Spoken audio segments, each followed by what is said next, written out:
విద్యాశాఖ ఆధ్వర్యంలో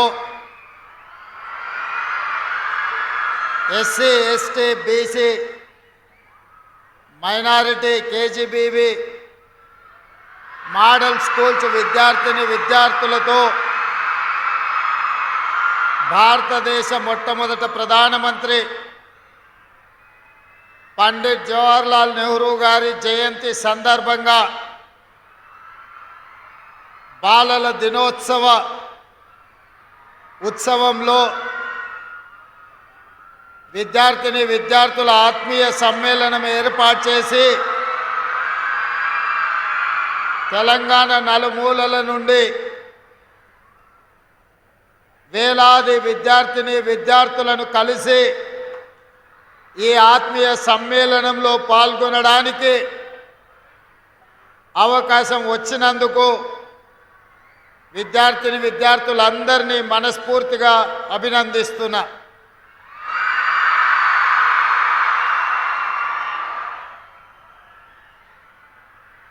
డిసెంబర్ 7, 2023 నాడు ఇదే ఎల్బీ స్టేడియంలో ఈ వేదిక మీదనే ప్రజాప్రభుత్వం ఏర్పాటు చేసి 11 నెలలు పూర్తయిన సందర్భంగా మా ఉప ముఖ్యమంత్రి గారి సూచన మేరకు నవంబర్ 14 బాలల దినోత్సవం నుంచి డిసెంబర్ 9, 2024 వరకు రాష్ట్ర ప్రభుత్వం యొక్క మొదటి సంవత్సర అభివృద్ధి కార్యక్రమాల ఉత్సవాలను ఏర్పాటు చేద్దామని వారు చేసిన సూచనకు ఈరోజు ఈ బాలల దినోత్సవాన్ని తెలంగాణ పునర్నిర్మాణంలో మీరే భాగస్వాములై ఈ తెలంగాణ రాష్ట్రాన్ని దేశానికి ఆదర్శంగా తీర్చిదిద్దబోయే ఈ బాలికలతో ఈ ఉత్సవాల ప్రారంభోత్సవ కార్యక్రమాన్ని జరిపినందుకు మా మంత్రివర్గ సహచరులందరికీ మనస్ఫూర్తిగా వారికి ధన్యవాదాలు తెలియజేస్తున్నా. ఈ వేదిక మీద సహచర మంత్రివర్గ సభ్యులు, శాసనమండలి సభ్యులు, శాసనసభ్యులు, ప్రభుత్వ ప్రత్యేక సలహాదారులు, చీఫ్ సెక్రటరీ గారు, విద్యాశాఖకు సంబంధించిన అధికారులు, వేలాది మంది తెలంగాణల నలుమూలల నుండి విచ్చేసిన విద్యార్థులు, వాళ్ళ ఉపాధ్యాయులు అందరూ కూడా ఈ కార్యక్రమంలో పాల్గొని తెలంగాణ రాష్ట్ర ప్రభుత్వ మొదటి సంవత్సర ఉత్సవ కార్యక్రమాలు అద్భుతంగా ప్రారంభమై దేశానికి ఆదర్శంగా నిలబడుతున్నందుకు వారిని అందరినీ కూడా మనస్ఫూర్తిగా అభినందిస్తున్నా. మిత్రులారా, ఆనాడు దేశ స్వతంత్రం 15 ఆగస్టు 1947 నాడు మనకు స్వతంత్రం వచ్చిన రోజు శ్రీ పండిట్ జవహర్లాల్ నెహ్రూ గారు ఈ దేశం యొక్క మొట్టమొదటి ప్రధానమంత్రిగా ఈ దేశం యొక్క భవిష్యత్తును తీర్చిదిద్దాలి అంటే విద్య ఒక్కటే పరిష్కారం అని ఆనాడు ఎడ్యుకేషన్ రెవల్యూషన్ తీసుకొచ్చి ఈ దేశంలో ఐఐటి, ఐఐఎం ఇలాంటి విద్యా సంస్థల్ని, ఎన్నో యూనివర్సిటీలను చిన్న మారుమూల ప్రాంతాలలో కూడా ప్రభుత్వ పాఠశాలలను ఏర్పాటు చేసి ఈనాడు దళితులు, గిరిజనులు, ఆదివాసీలు, బలహీన వర్గాలు, మైనారిటీలు ప్రతి ఒక్కరూ పీజీలు, పిహెచ్డీలు చదవడమే కాకుండా డాక్టర్లు, లాయర్లు, ఇంజనీర్లుగా, ఐఏఎస్లుగా, ఐపీఎస్లుగా, ఐఎఫ్ఎస్లుగా రాణించి ఐటీ రంగంలో నిష్ణాతులుగా ఈ ప్రపంచానికి సేవలు అందించే విధంగా భారతదేశం యొక్క విద్య వ్యాప్తి చెందింది అంటే అది పండిట్ జవహర్లాల్ నెహ్రూ గారు వేసిన పునాదులు. ఆ పునాదులే ఈరోజు ఈ లక్షలాది మంది విద్యార్థులు చదువుకోవడానికి ఉపయోగపడ్డది. అదేవిధంగా పండిట్ జవహర్లాల్ నెహ్రూ గారిని ఆదర్శంగా తీసుకొని శ్రీమతి సోనియా గాంధీ గారు ఈ దేశంలో ప్రతి పేదవాడికి తండాలలో, గూడాలలో, మారుమూల పల్లెల్లో ఉండే పేదలకు విద్యను అందించాలి అని డాక్టర్ మన్మోహన్ సింగ్ ప్రధానమంత్రిగా ఉన్నప్పుడు రైట్ టు ఎడ్యుకేషన్ యాక్ట్ తీసుకొచ్చి ప్రతి వాడికి విద్యను ఒక హక్కుగా చట్టం చేసి ఈరోజు మన అందరినీ అభివృద్ధి పదం వైపు నడిపే విధంగా శ్రీమతి సోనియా గాంధీ గారు నిర్ణయాలు తీసుకున్నారు. వారిద్దరిని ఆదర్శంగా తీసుకొని తెలంగాణ రాష్ట్రం ఏర్పడ్డ తర్వాత తెలంగాణలో విద్య నిర్లక్ష్యానికి గురైంది. మారుమూల ప్రాంతాలలో పాఠశాలలు బంద్ అయినాయి. గత 10 సంవత్సరాలలో 5,000కు పైగా పాఠశాలలు మూతబడి సింగిల్ టీచర్ పాఠశాలలు మూతబడడం వల్ల పేదవాళ్ళ పిల్లలు, ముఖ్యంగా దళితులు, గిరిజనులు, ఆదివాసీలు విద్యకు దూరమయ్యి వ్యవసాయ పనులకు వెళ్ళే సందర్భంలో ప్రజాప్రభుత్వం ఏర్పడి తక్షణమే మేమందరం ఆలోచన చేసి విద్యాశాఖ నా దగ్గరనే పెట్టుకొని ముఖ్యమంత్రిగా విద్యాశాఖకు సంబంధించిన సమస్యల్ని ఒకటొకటి పరిష్కరించడమే కాకుండా మొన్న జరిగిన బడ్జెట్లో 21,000 కోట్ల రూపాయలు విద్యాశాఖకు కేటాయించి ప్రత్యేక తెలంగాణ రాష్ట్రంలో అత్యధికంగా 7% పైగా విద్యాశాఖకు నిధులు కేటాయించడం జరిగింది.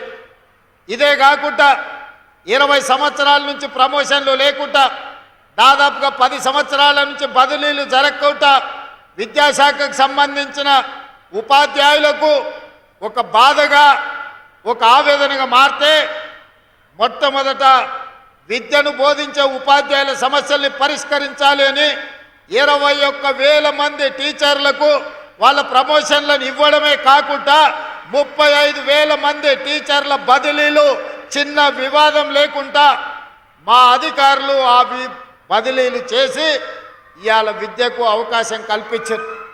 అదే కాకుండా తెలంగాణ రాష్ట్రం వచ్చిన తర్వాత ఒకే ఒక్కసారి డిఎస్సి నోటిఫికేషన్ ఇచ్చి పాఠశాలల్లో టీచర్లు లేక బాధపడుతున్న సందర్భంలో అధికారులు రాత్రి పగళ్ళు కష్టపడి 11,062 టీచర్ పోస్టులను 65 రోజుల్లో పరీక్షలు నిర్వహించి టీచర్ల నియామకాల ద్వారా ఈరోజు విద్యకు అత్యంత ప్రాధాన్యత ఉన్నది ప్రభుత్వంలో అని మన ప్రభుత్వం, మన అధికారులు కృషి చేసిండ్రు. వారిని కూడా నేను అభినందిస్తున్నా.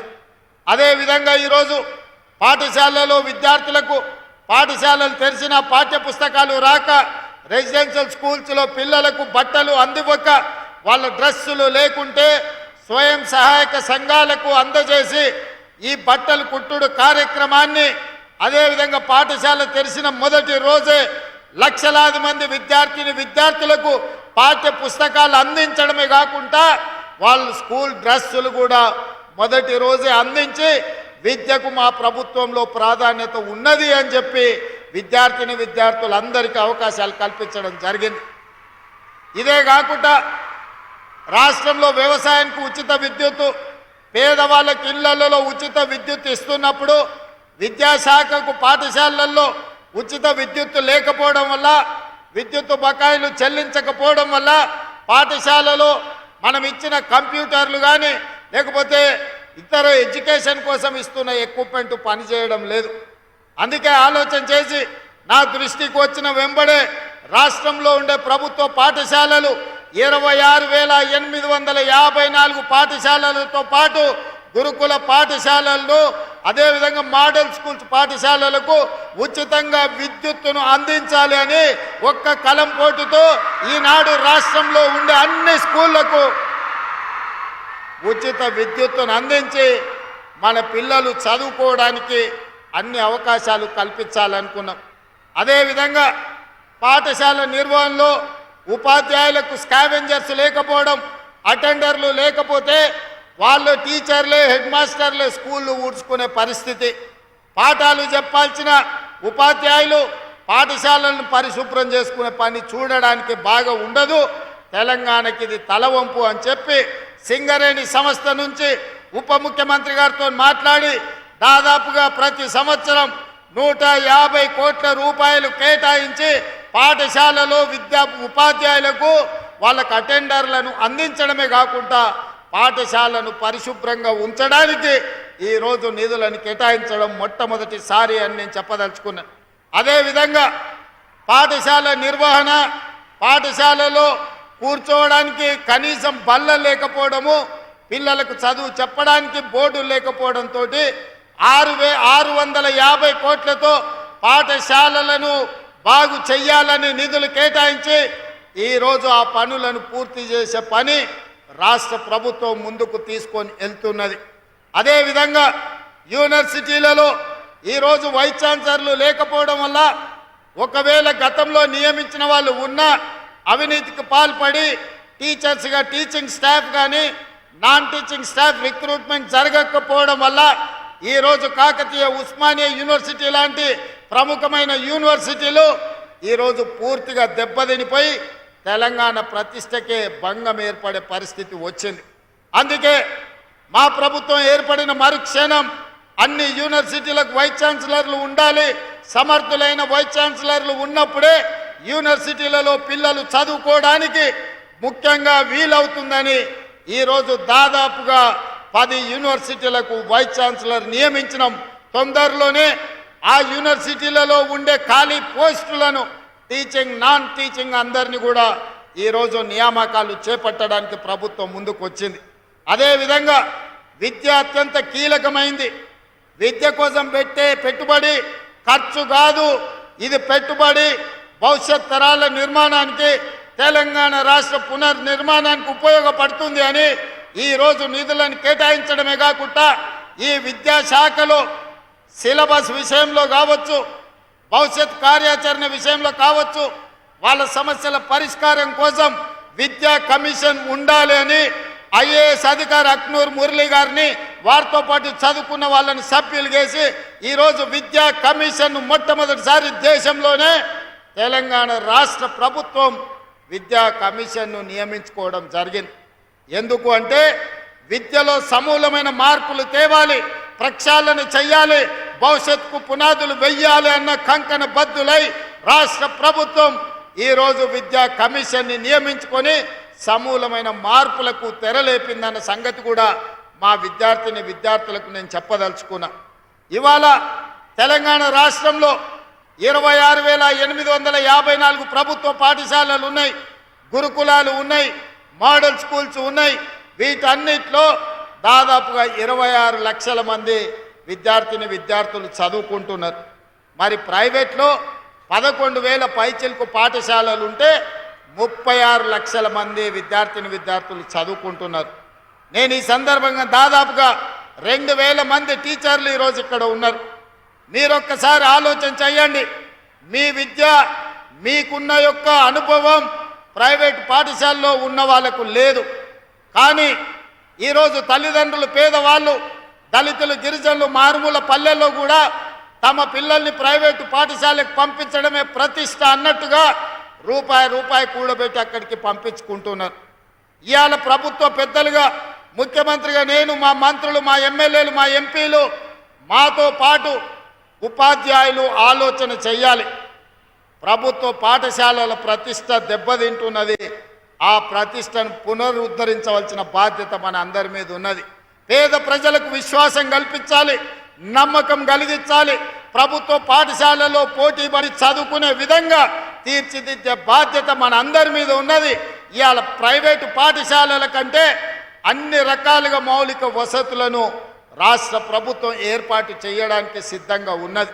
అందుకే ఈరోజు ప్రతి ఎమ్మెల్యే, ఎమ్మెల్సీ, ఎంపీలకు నేను సూచన, మీరే గ్రామాలకు పర్యటనకు వెళ్ళినా తప్పకుండా ప్రభుత్వ పాఠశాలలను పర్యవేక్షించండి, అక్కడికి వెళ్ళండి, విద్యార్థులను కలవండి, వాళ్ళ సమస్యలను తెలుసుకోండి, వాళ్ళకు ఒక నమ్మకం, విశ్వాసం కల్పించండి.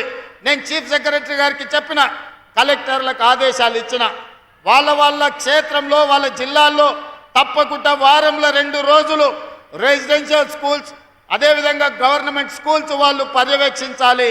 ప్రత్యక్షంగా వాళ్ళు అక్కడికి వెళ్ళి విద్యార్థులను కలవాలి అని చెప్పిన. ఒకవేళ ఆ విధంగా కలెక్టర్లు కానీ జిల్లా స్థాయి అధికారులు పాఠశాలలను పర్యవేక్షించకుంటే వాళ్ళ ప్రమోషన్ల విషయంలో కానీ వాళ్ళకు బదిలీ చేసి ప్రాధాన్యత పోస్టులు ఇచ్చేటప్పుడు తప్పకుండా వీటన్నిటిని పరిగణలోకి తీసుకుంటాం. ప్రభుత్వ పాఠశాలల్ని ఏ అధికారులైనా, ఏ ప్రజాప్రతినిధులైనా నిర్లక్ష్యం చేస్తే వాళ్లకు కూడా భవిష్యత్ అవకాశాలలో ప్రభుత్వము ఆలోచన చేసే పరిస్థితి వస్తుంది. అందుకే ప్రజాప్రతినిధులతో పాటు జిల్లా స్థాయిలో ఉండే అధికారులు, రాష్ట్ర స్థాయిలో ఉండే ఐఏఎస్ ఐపీఎస్లకు కూడా నా సూచన ఒక్కటే, మీరు ఎక్కడికి వెళ్ళినా మొట్టమొదటి ప్రాధాన్యత కింద ప్రభుత్వ పాఠశాలలకు వెళ్ళండి. అక్కడ చదువుకుంటున్న విద్యార్థులతో మీరు మమేకం అవ్వండి, వాళ్ళతో మాట్లాడండి, వాళ్ళ మనసులో ఏమున్నదో తెలుసుకోండి, వాళ్ళ ఆలోచన ఏం కావాలనో తెలుసుకోవడం ద్వారా ఈ రాష్ట్ర ప్రభుత్వం వాళ్ళ అవసరాలను తీర్చడానికి, వాళ్ళ ఆలోచనలను అమలు చేయడానికి వెనక్కి పోదు. మీరు అదొక సామాజిక బాధ్యతగా తీసుకోవాలి. ఇవాళ అదే కాదు, పాఠశాలల్లో రెసిడెన్షియల్లో చదువుకుంటున్న విద్యార్థులకు అన్నం కానీ కూరగాయలు కానీ నాసి రకంగా ఉన్నాయి. ఈ నాసి రకమైన భోజనాల వల్ల వాళ్ళ ఆరోగ్యం దెబ్బతింటున్నది. నిన్న మొన్న నేను చూస్తున్న టీవీలలో, పేపర్లలో కలుషితమైన ఆహారం తీసుకొని రెసిడెన్షియల్ స్కూళ్ళలో పిల్లలు ఆసుపత్రి పాలవుతున్నారు. ఇలాంటి వాళ్ళను, సరఫరాదారులను కఠినంగా శిక్షించాల్సిన అవసరం ఉన్నది. అధికారులకు అందరికీ నేను ఆదేశాలు ఇస్తున్న వేదిక మీద నుంచి నాసి రకమైన భోజనాలు పెట్టినా, నాసి రకమైన వస్తువులను సరఫరా చేసిన వాళ్ళందరూ ఊచలు లెక్క పెట్టాల్సిందే, వాళ్ళందరినీ కటకటాల వెనక్కి తొయ్యాల్సిందే. ఇవాళ అందుకే డైట్ ఛార్జెస్ అన్ని పెంచినాం. 10 ఏళ్ల నుంచి డైట్ ఛార్జెస్ పెరగలేదు. 40% పెంచి డైట్ ఛార్జెస్ ఈరోజు మంచి పరిశుభ్రమైన భోజనం పెట్టాలి, నాణ్యమైన భోజనం వాళ్ళకి అందివ్వాలన్న ఆలోచనతోని డైట్ ఛార్జెస్ ఉన్న వాటి మీద 40% పెంచడం జరిగింది. ఇదే కాదు, కాస్మెటిక్ ఛార్జెస్ కూడా మా ఆడబిడ్డలు, మా సోదరీమణులు, మా చెల్లెళ్లకు ఇబ్బంది అవుతున్నది. తల్లిదండ్రులు పేదవాళ్ళు, వాళ్ళ తల్లిదండ్రులను అడగాలంటే వాళ్లకు మొహమాటం అడ్డం వస్తుంది. అందుకే మా చెల్లెళ్ళందరూ ఇక్కడ వేలాది మంది ఉన్నారు, వాళ్ళకందరికీ కాస్మెటిక్ ఛార్జెస్ పెంచి తల్లిదండ్రులను అడగకుండా ప్రతి నెల మొదటి వారం గ్రీన్ ఛానల్ ద్వారా మీ డైట్ ఛార్జెస్, అదేవిధంగా మీ కాస్మెటిక్ ఛార్జెస్ మీకు వచ్చే విధంగా ఆర్థిక మంత్రి గారికి అదేవిధంగా అధికారులకు ఆదేశాలు ఇచ్చి, ఇవాళ ఎవరికి ఏమి ఇచ్చినా ఇవ్వకపోయినా అవసరమైతే కాంట్రాక్టర్ల బిల్లులు పక్కన పెట్టండి, ఈ విద్యార్థులకు గ్రీన్ ఛానల్ ద్వారా నిధులు ఇవ్వండి అని ముఖ్యమంత్రిగా నేను ఆదేశాలు ఇచ్చిన. ఎందుకు నేను ఈ మాట చెప్తున్నంటే, మీరు మా పిల్లలు, మీరు మా కుటుంబ సభ్యులు, మీరే ఈ తెలంగాణకు పునాదులు. మీ ఆరోగ్యం బాగుండాలి, మీ ఆలోచన గొప్పగా ఉండాలి, మీరు గొప్ప చదువులు చదవాలి, మీరు డాక్టర్లు, లాయర్లు, ఇంజనీర్లు, ఐటీ ప్రొఫెషనల్ రై ఈరోజు ఈ దేశానికి, ప్రపంచానికి సేవలు అందించాలి. ఇవాళ మేమందరం ఈ వేదిక మీద ఉన్న వాళ్ళందరం, పెద్దలు కేశవరావు గారి నుంచి మొదలు పెడితే బట్టి గారు, పొన్నం గారు, శ్రీధర్ బాబు గారు, తుమ్మల నాగేశ్వరరావు గారు, ఈ రకంగా మహేష్ గౌడ్ గారు, లేకపోతే నేను, యాదయ్య గారు, ఎవరైనా ప్రభుత్వ పాఠశాలల్లో చదువుకొని ఇవాళ ఈ వేదిక మీద ఉన్నాం. విద్యాశాఖ ప్రిన్సిపల్ సెక్రటరీ బుర్రా వెంకటేశం గారు సర్వేల్ రెసిడెన్షియల్ స్కూల్లోనే చదువుకొని ఇవాళ ఐఏఎస్ ఆఫీసర్ అయి ఇంత మంచి కార్యక్రమాన్ని ఏర్పాటు చేసిండు. ప్రిన్సిపల్ సెక్రటరీ ఐఏఎస్ బుర్రా వెంకటేశ్వరం గారు కూడా ఈరోజు రెసిడెన్షియల్ స్కూళ్ళలోనే చదువుకొని వచ్చిండు, గురుకుల పాఠశాలలు. అంటే గురుకుల పాఠశాలల్ని తక్కువ అంచనా వేయకండి. ఈ రాష్ట్రానికి, దేశానికి నాయకత్వం అందించే విద్యార్థులను గురుకుల పాఠశాలలు అందించినాయి. అందుకే ఈ దేశాన్ని నిర్మించాలి అనంటే, తెలంగాణ రాష్ట్రాన్ని అభివృద్ధి పదం వైపు నడిపించాలి అంటే మొట్టమొదట ప్రభుత్వానికి విద్యాశాఖకు ప్రాధాన్యత ఉండాలి. రెసిడెన్షియల్ స్కూల్స్ని తీర్చిదిద్దాలి. రెసిడెన్షియల్ స్కూల్స్లో ఏ మాత్రం కూడా లోపాలు ఉండొద్దు. వాళ్ళకేదో దొడ్డు బియ్యంతో ఏదో దిక్కులేని వాళ్ళకి పెట్టినట్టు పాసిపోయిన అన్నమో కూరగాయలను పెడితే చూసేది లేదు. సన్న బియ్యంతో మంచి అన్నం మీ ఎమ్మెల్యేలు, మీ ఎంపీలు, మీ మంత్రులు, మీ ముఖ్యమంత్రి ఏ సన్న బియ్యం తింటున్నాడో మా తెలంగాణ గురుకులాలలో చదువుకుంటున్న విద్యార్థులకు ఆ సన్న బియ్యంతో భోజనం పెట్టాలనే సంకల్పంతో సన్న బియ్యం పండించే రైతులకు 500 రూపాయలు బోనస్ ఇచ్చి వాళ్ళు పండించిన వడ్లను కొని మన తెలంగాణ గడ్డ మీద పండిన వడ్లనే బియ్యంగా మార్చి మా బిడ్డలకు భోజనం పెట్టాలి అని ఈరోజు తుమ్మల నాగేశ్వరరావు ఉత్తమ్ కుమార్ రెడ్డి గారికి ఆదేశాలు ఇచ్చి సన్న వడ్లకు ఈరోజు బోనస్ ఇచ్చి కొనుగోలు చేస్తున్నాం. మా పిల్లలంటే ఎవరికంటే తక్కువ కాదు. మా పిల్లలంటే తెలంగాణ ఆత్మగౌరవం. మా పిల్లలంటే ఈ దేశాన్ని నిర్మించే డాక్టర్లు, లాయర్లు, ఇంజనీర్లు. మా పిల్లలంటే ఈ దేశాన్ని అభివృద్ధి పదం వైపు నడిపించే ప్రజా ప్రతినిధులు అవుతారన్న ఆలోచన ఈరోజు మాకున్నది. ఆ గొప్ప లక్ష్యం కోసమే మన ప్రభుత్వం పనిచేస్తున్నది. 10 ఏళ్ళల్లో ఇక్కడికి వచ్చిన పిల్లలందరూ నేను అడుగుతున్నా, ఎప్పుడైనా గత ముఖ్యమంత్రిని మీరు చూసిండ్రా? ఎప్పుడైనా కలిసిండ్రా? మీ మంత్రి అన్న మీ దగ్గరకు వచ్చిండ్రా? ఎన్నడన్నా మిమ్మల్ని హైదరాబాద్ తెచ్చిండ్రా? ఎల్బీ స్టేడియంకి వచ్చిండ్రా? మీ మంత్రులను కలిసిండ్రా? మీ అధికారులను కలిసిండ్రా? ఎన్నడన్నా మీరు ఏం తింటున్నారు, ఎట్లున్నారని అడిగినరా? ఆనాటి ముఖ్యమంత్రి గారు మనోడు పెంచుకున్న కుక్క పిల్ల చచ్చిపోతే డాక్టర్లను జైల్లో వేసిండ్రు. కానీ మీ గురుకులాలలో పిల్లలు చచ్చిపోతే మాసాయిపల్లిలో బడికి వేస్తున్న బస్సు రైలు గుద్దుకొని 30 మంది చచ్చిపోతే కనీసం కన్నీళ్లు కూడా గార్చలేదు ఆనాటి ముఖ్యమంత్రి. ఆ రోజు నుంచి ఈనాడు స్వయంగా మీరెన్నుకున్న ప్రజాప్రభుత్వంలో మీ రేవంత్ అన్నను డైరెక్ట్గా చెయ్యి కలిపి మీ అన్నగా మీరు కలిసి రాలేదా?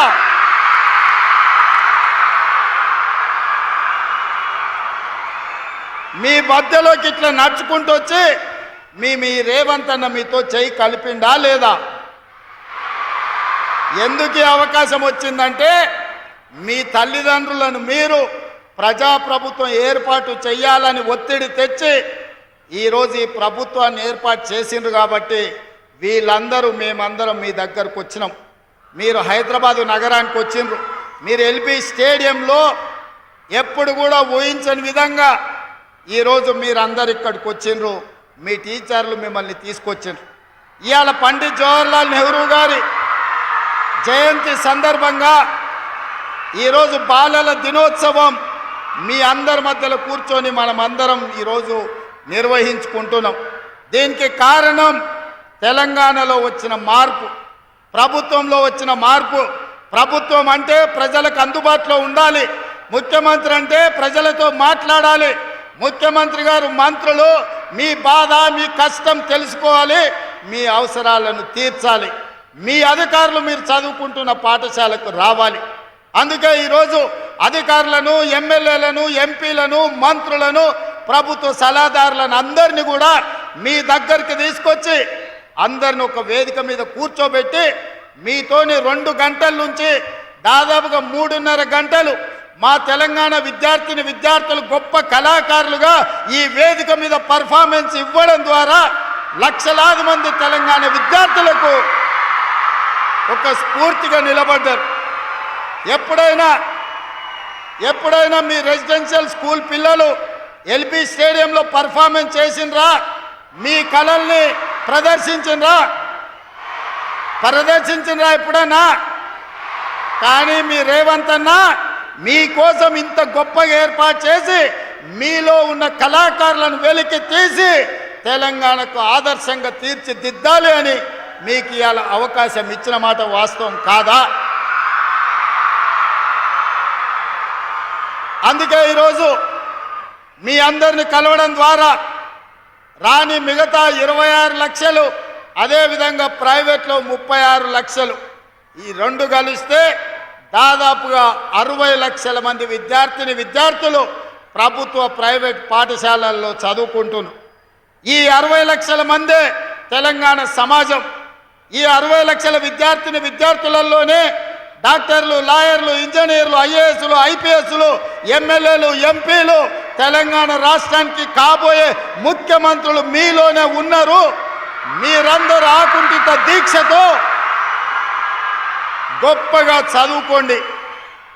ఇవాళ కొన్ని పాఠశాలల్లో, కొన్ని కాలేజీల్లో విపరీతమైన పోకడలు, గంజాయికి బానిసలు. ఈరోజు ఈ తెలంగాణ సమాజం వ్యసనాల వైపు వేగంగా పరిగెత్తుతున్నది. ఒకప్పుడు తెలంగాణ సమాజానికి ఏదైనా సమస్య వస్తే తెలంగాణ రైతాంగం కానీ దళితులు కానీ గిరిజనులు కానీ ఏదైనా వివక్షకు లోనైనప్పుడు ఉస్మానియా కాకతీయ యూనివర్సిటీల పిల్లలు తెలంగాణ సమాజానికి పట్టిన చీడను పీడను వదిలించడానికి వాళ్ళందరూ ఉద్యమ బాట పట్టిండ్రు. 69లో తెలంగాణ ఉద్యమం కావచ్చు, 72లో నక్సల్బరీ ఉద్యమం కావచ్చు, మళ్ళీ 94లో తెలంగాణ ఉద్యమం కావచ్చు. ఈనాటి తెలంగాణ రాష్ట్రంలో తెలంగాణ రాష్ట్ర సాధనలో సమిధలైన శ్రీకాంతాచారి, ఈశాన్ రెడ్డి, వేణుగోపాల్ రెడ్డి, కానిస్టేబుల్ కిస్టేలు, యాదయ్యలు ఉస్మానియా కాకతీయ యూనివర్సిటీల నుంచి వచ్చిన వాళ్ళే. ఇవాళ అట్లా సమాజం యొక్క సమస్యల్ని, సమాజం యొక్క రుగ్మతల్ని తీర్చిదిద్దడానికి వాటి మీద పోరాటం చేసిన యూనివర్సిటీలు ఇవాళ గంజాయికో డ్రగ్స్కో బానిసలయ్యే పరిస్థితి వచ్చింది. మీరు యుక్త వయసులోకి వస్తున్నారు. ఈరోజు సమాజంలో ఏ సమస్య ఉందో మీతో పంచుకోవాల్సిన బాధ్యత నా మీద ఉన్నది. మీ తల్లిదండ్రులు, మా తల్లిదండ్రులు వ్యసనానికి బానిసలై తాగుడు ఒక వ్యసనంగా మారి మధ్యతరగతి చిన్న తరగతి కుటుంబాలను చిన్నాభిన్నం చేస్తుంటే తాగుడే ఒక సమస్యగా ఉన్న సందర్భంలో చదువుకుంటున్న విద్యార్థులు ఈరోజు గంజాయికి బానిసలయ్యే పరిస్థితి రాష్ట్రంలో వచ్చింది. అందుకే మా చెల్లెళ్ళకు, మా తమ్ముళ్ళకు నేను ఒక మాట చెప్పదలుచుకున్నా. మీరందరూ ఇవాళ బాలల దినోత్సవం సందర్భంగా మీరు ఒట్టేయండి, ప్రమాణం తీసుకోండి. భవిష్యత్తులో మీరు ఎలాంటి వ్యసనాలకు బానిసలము కాము, సమాజానికి ఆదర్శంగా ఉంటాము, ఉన్నత చదువులు చదువుకుంటామని చెప్పి మీరందరూ కూడా పెద్ద ఎత్తున చప్పట్లతో నాకు మాట ఇవ్వాల్సిందిగా మిమ్మల్ని అందరినీ కోరుకుంటున్నా. గట్టిగా, ఇంకా గట్టిగా చప్పట్లు కొట్టండి. మీడియా మిత్రులకు వినిపించాలి. వాళ్ళు ఇంకా వింటున్నట్టు లేరు, అక్కడిక్కడ చూస్తున్నారు. మేము వ్యసనాలకు దూరంగా ఉంటామని మా చెల్లెళ్ళు, మా తమ్ముళ్ళు పెద్ద చప్పట్లతోని ఫామ్ హౌస్లో పండుకున్న చంద్రశేఖరరావుకు వినిపించేటట్టు మొన్న జరిగిన దీపావళి సందర్భంగా సారా బుడ్లతో కోకేన్తో దావతులు చేసుకున్న వాళ్ళు గుండెలు పగిలేలా మీరు చప్పట్లు కొట్టండి. వ్యసన పరులకు మీరు సింహ స్వప్నం కావాలి. ఈ వ్యసన పరులను ఖచ్చితంగా కఠినంగా అణిచివేస్తామని చెప్పి ఈ వేదిక మీద నుంచి నేను చెప్పదలుచుకున్నా. మిత్రులారా, ఇక్కడికి వచ్చిన విద్యార్థులారా, ఈ ప్రభుత్వం మనది. ఈ ప్రభుత్వం మనం తెచ్చుకున్నది. ఈ ప్రభుత్వం నాటి మొదటి ప్రధానమంత్రి పండిత్ జవహర్లాల్ నెహ్రూ గారి నుంచి మొదలు పెడితే మన్మోహన్ సింగ్ గారి వరకు పేదల కోసం, సోషల్ జస్టిస్ కోసం పాటుపడిన ప్రభుత్వం.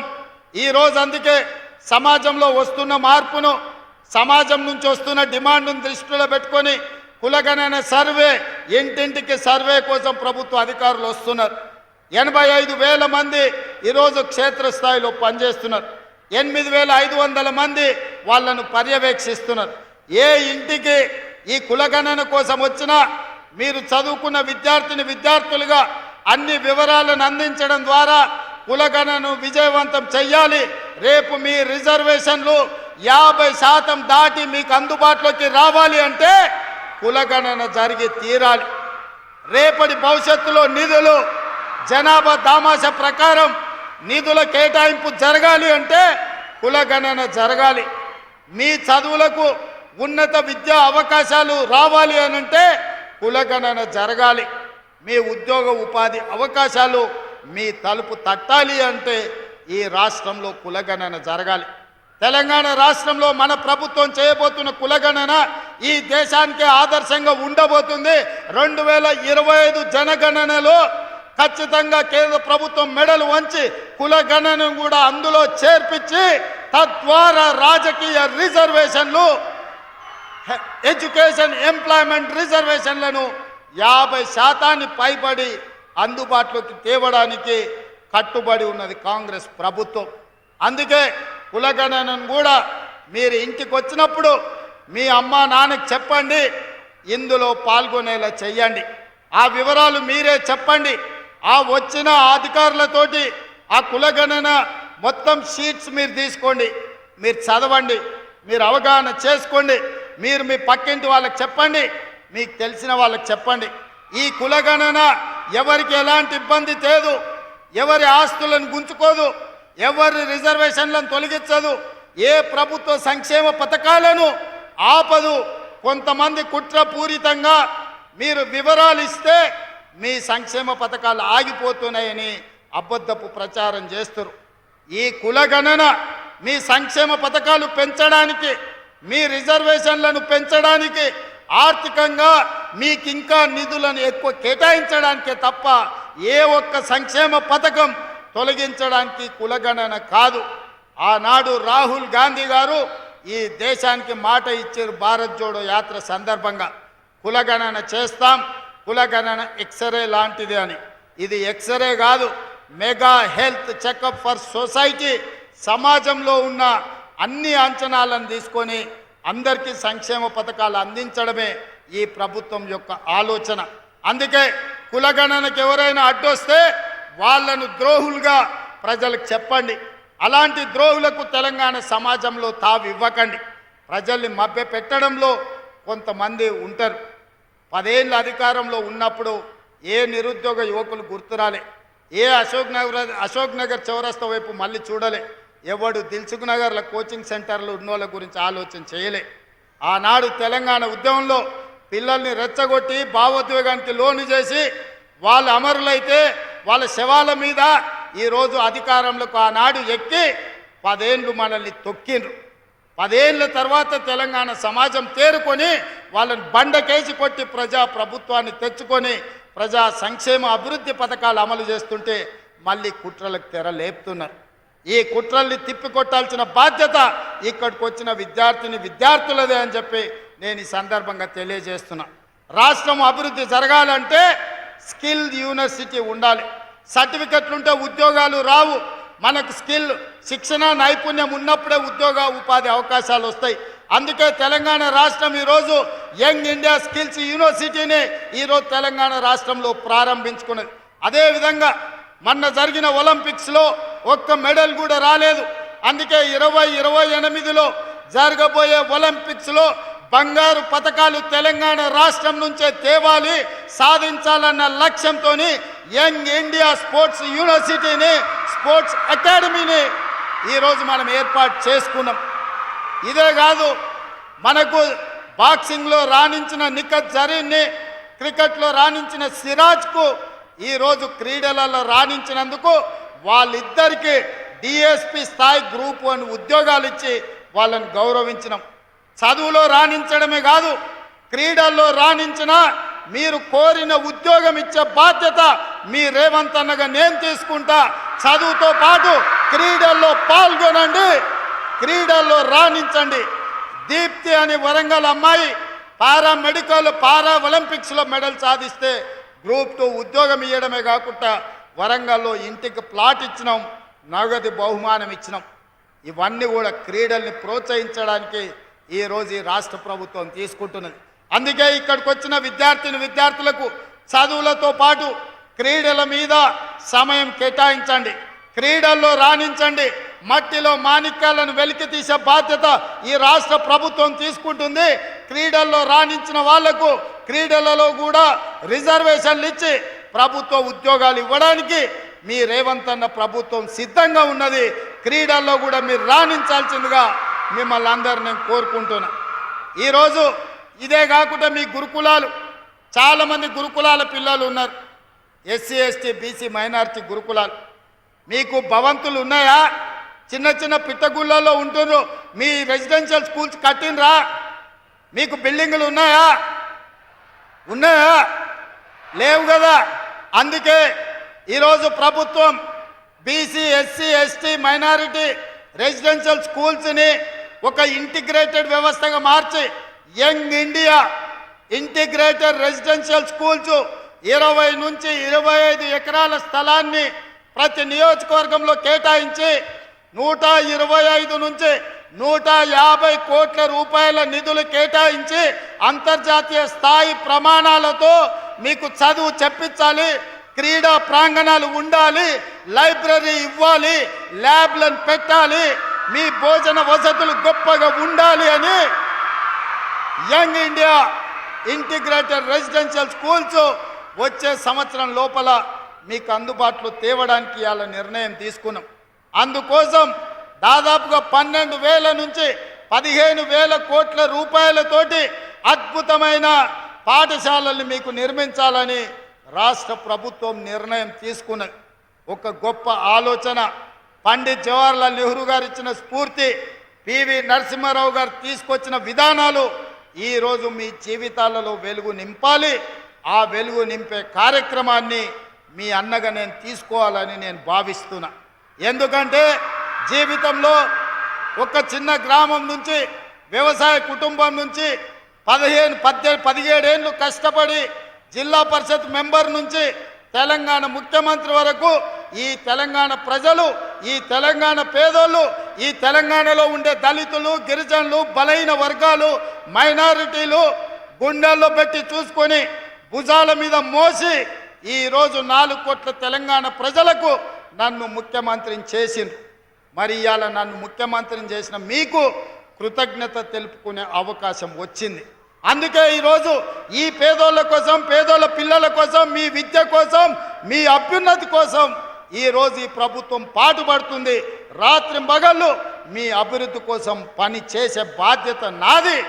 ఈ కార్యక్రమంలో ఎవరు అడ్డు వచ్చిన వాళ్ళందరినీ కంప చెట్లను తొలగించినట్టు తొలగించి బంగారు బాట మీకోసం వేసే బాధ్యత మీ అన్నగా నేను తీసుకుంటా. మీరందరూ అండగా ఉండండి. మీ తల్లిదండ్రులను ఆశీర్వదించమని చెప్పండి. ఒకనాడు 21 సంవత్సరం ఉండే ఓటు హక్కు రాజీవ్ గాంధీ గారు 18 సంవత్సరాలకు తగ్గించిండు. నేను ఇవాళ మా మిత్రుడు బట్టి విక్రమార్క, అదేవిధంగా శ్రీధర్ బాబు గారికి ఒక సూచన చేస్తున్నా. రేపు జరగబోయే శాసనసభ సమావేశాలలో ఒక రెజల్యూషన్ మూవ్ చేయాలి. మీరు లెజిస్లేటివ్ అఫేర్స్ మినిస్టర్గా 21 సంవత్సరాలు ఉన్నప్పుడు ఎమ్మెల్యేగా పోటీ చేయడానికి 25 సంవత్సరాలు ఉండే. ఓటు హక్కు 18 సంవత్సరాలకు తగ్గించినప్పుడు ఎమ్మెల్యేగా పోటీ చేయడానికి 21 సంవత్సరాలు నిండితే ఎమ్మెల్యే ఎన్నికల్లో పోటీ చేసే విధంగా రాజ్యాంగాన్ని సవరించమని మీ రెజల్యూషన్ మూవ్ చేయండి. అసెంబ్లీలో ఏకగ్రీవంగా ఆమోదం పొందిద్దాం. ఎందుకంటే 21 సంవత్సరాలు నిండినోళ్ళు ఐఏఎస్లు, ఐపీఎస్లు జిల్లాలను నడుపుతున్నప్పుడు మా యువకులు 21 సంవత్సరాలు నిండినాక ఎమ్మెల్యేలుగా రాణిస్తారని నాకు సంపూర్ణమైన విశ్వాసం ఉంది. ఇక్కడికి వచ్చిన విద్యార్థులు 21 సంవత్సరాలకే ఎమ్మెల్యే పోటీ చేసే హక్కునివ్వాలని గట్టిగా చప్పట్లతోని శ్రీధర్ బాబు గారికి మీరు విజ్ఞప్తి చెయ్యండి. శ్రీధర్ బాబు గారు, మీరు గుర్తుపెట్టుకొని మా పిల్లల విజ్ఞప్తిని రేపు అసెంబ్లీలో మీరు రెజల్యూషన్ మూవ్ చేయాలి. ఎందుకంటే ఈ దేశ భవిష్యత్తు యువతీ యువకుల చేతుల్లో ఉంది. ఇవాళ ప్రపంచమే మన వైపు చూస్తున్నది. ఈ ప్రపంచానికి ఆదర్శంగా నిలబడాల్సిన బాధ్యత ఈ బాలల దినోత్సవం నాడు మన అందరి మీద ఉన్నది. అందుకే ఈరోజు ఇంత గొప్ప కార్యక్రమం, వేలాది మంది విద్యార్థులు ఇక్కడికి వచ్చి ప్రభుత్వం యొక్క ప్రస్తావిస్తున్న అంశాలలో పూర్తిగా వాళ్ళు ఇన్వాల్వ్ అయి భాగస్వాములుగా మారి ఒక అద్భుతమైన కార్యక్రమాన్ని ఏర్పాటు చేసింది. ఈ 11 నెలల్లో నాకు అత్యధిక సంతోషం ఇచ్చిన రోజు ఏదైనా ఉందంటే నవంబర్ 14, 2024 ఎల్బీ స్టేడియంలో ఈ విద్యార్థులను కలుసుకున్నప్పుడు వాళ్ళ చప్పట్లు, వాళ్ళ సంతోషం, వాళ్ళ ముఖంలో కనిపిస్తున్న వెలుగు, వాళ్ళ కళ్ళల్లో చూస్తున్న కాంతి ఈరోజు నాకు సంపూర్ణమైన సంతోషాన్ని, విశ్వాసాన్ని కల్పించింది. వీళ్ళే రేపటి తెలంగాణ భవిష్యత్తు, వీళ్ళే రేపటి తెలంగాణ పునర్నిర్మాణంలో భాగస్వాములు. వాళ్ళ భవిష్యత్తును మనం బాధ్యతగా నిర్మించాలి. ఆ బాధ్యత మన అందరం తీసుకుందామని తెలియజేస్తూ ఈ విద్యార్థుల దగ్గర నేను సెలవు తీసుకుంటున్నా. మా టీచర్లకు అందరు కూడా నా సూచన, జాగ్రత్తగా అందరినీ వెనక్కి తీసుకెళ్ళండి. వాళ్ళకు కావాల్సిన అన్ని అవసరాలు రాష్ట్ర ప్రభుత్వం పరిష్కరిస్తుందని తెలియజేస్తూ మీ అందరి దగ్గర సెలవు తీసుకుంటున్నా.